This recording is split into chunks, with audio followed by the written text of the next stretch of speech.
Collins Police. This is Lori. Hi, Lori. It's William here. Could you possibly go ahead and just transfer me to his voicemail? Craig Horton? I'm going to try to leave him a voicemail. Thanks. Yep, hold on one moment. All right.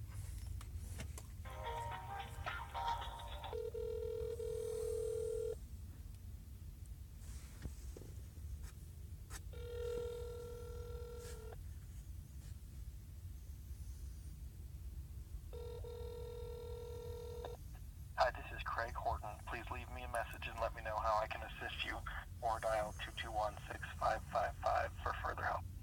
Record your message at the tone. When you are finished, hang up or press pound for more options.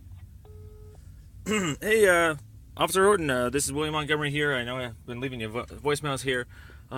Just trying to get a hold of you time-wise. I don't really have the right schedule myself, like I said.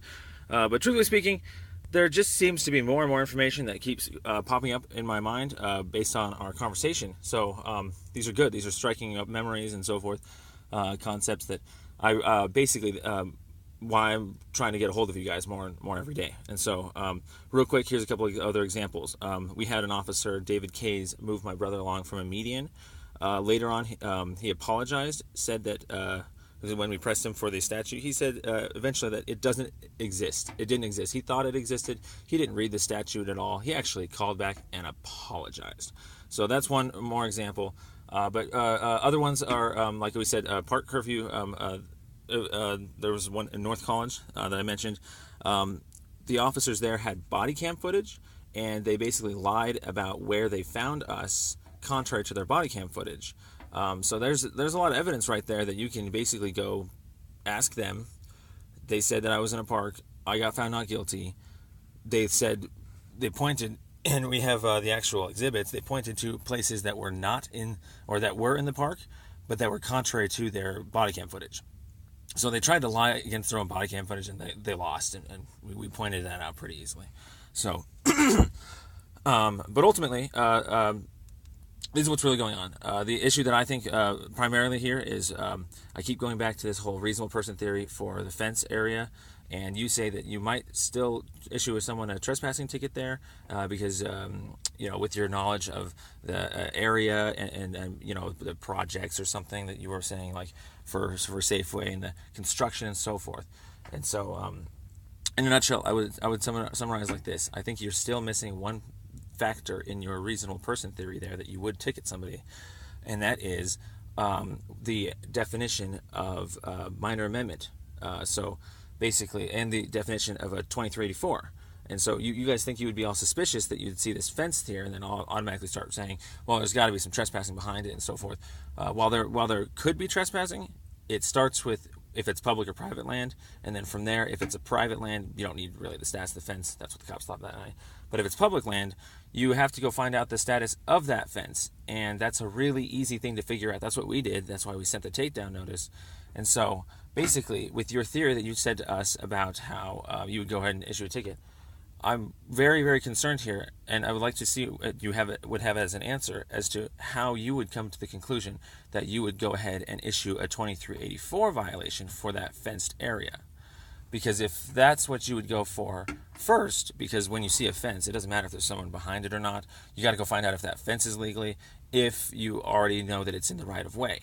And if you know what a 2384 is, you don't need to run something by a judge that you don't understand if it's private or public.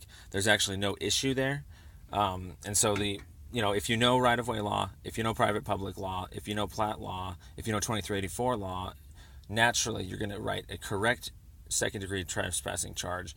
In this case, it would be against me behind a fence that's legally up in the right of way. But hence, that's why I showed you guys my takedown notice, is so that you can see that there isn't any permission issues with that fenced area. I was never not permitted to be behind it. And so I think there would not be any controversy. I don't think that there's any issue whatsoever with a reasonable person, with a reasonable cop that knows all of governing law. That person is us, David and I. We already went to the city manager's office. We already claimed that there was an issue with a law being broken out there, 2384. He went ahead and sent out a surveyor, obviously found out that it was fake or illegal, and went ahead and sent the takedown notice. That's what a reasonable cop is supposed to do, and anything outside of that looks like basically trying to cover up that you didn't know all your laws. And so right now it looks like you guys are trying to cover up. You didn't know 2384. You think probable cause for trespassing on private property. You're trying to run by a judge the definition of private or public. Number one crime here. Now we're getting to the real gist of it.